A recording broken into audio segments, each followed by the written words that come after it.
دوستای عزیز سلام. در نزدیکی سال نو هستیم و میخوایم که شما افیلی خود براتون اول مواد لازمه براتون میگم که در این مواد ما 3 قسم کشمش داریم که هر 3 قسمش کشمش های سیاه هستن. سبز نپرتین که رنگ خراب میکنه رنگ افمیویتانه. و دیگه چهارمغز داریم. سعی کنیم که چهارمغزهای خوب و کلش سفید رنگ باشه، زیاد سیاه نشده باشه، کوالیتیش خوب باشه. و دیگه بادام داریم، پسته داریم، سنجد داریم و بولید. کشمش رو میشوییم. متوجه باشیم کشمش های ما خوب پاک باشه، چوبک نداشته باشه. بازم روی او یخ یک درجه سرش بندازیم. خوب از دست خود گشتش میکنیم که تمام پاک و چیزی که داره شسته شده. باید یادتان باشه که کشمش پاک میداشته باشه و چند دفعه بشوییم. خوب پاک اوش چند دفعه که خالی یک دقیقه پس بگیم که اوش داخل خوب پاک برایه.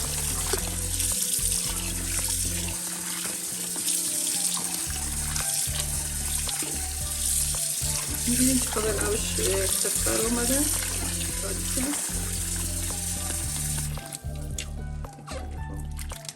میکنیم ششتاشم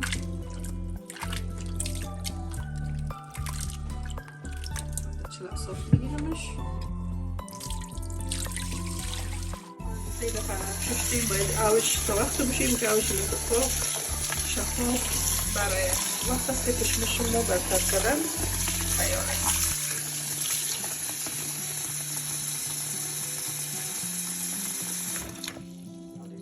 خالی میکنیم.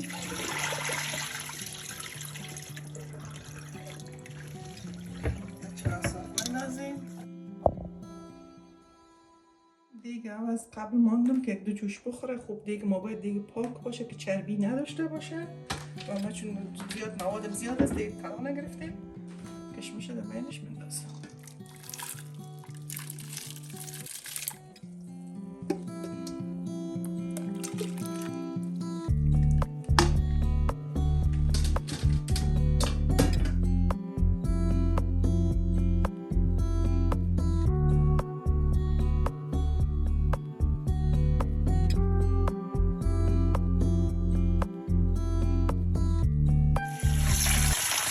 و بادام ما رو تکمیل شده بود. دیگه دفعه یه سبیه شستن کار نداره. بسیار بسیاره بسیار سایه شستن شده. بس فقط یه دار بشید و گاو یخ در میکنیمش.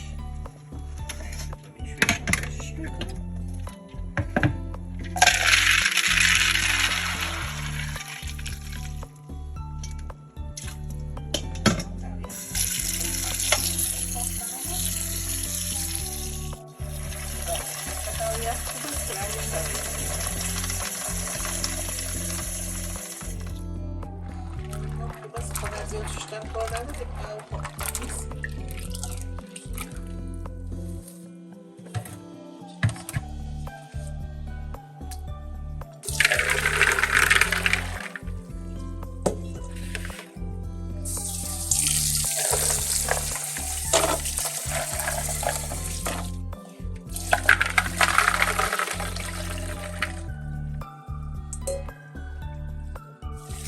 میشه دستم کار داره زیاد کار داره.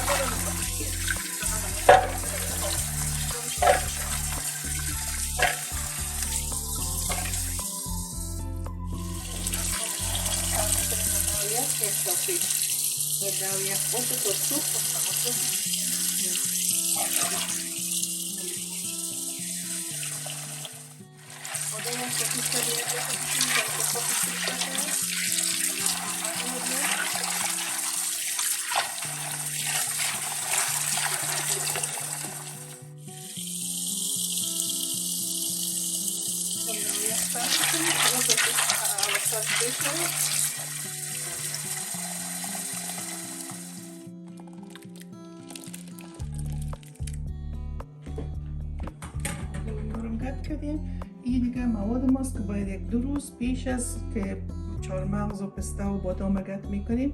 ایره بانیم حال چون او بسیار داغ است، ایره میمونیم تا او یخ کنه. وقتی که او یخ کرد باید در یخچال نگاه کنیم.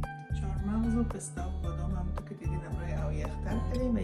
یک شب باید باشه، اما ایره پوست میکنم و در ویدیوی بعدی بقیه کار براتون نشان میدم.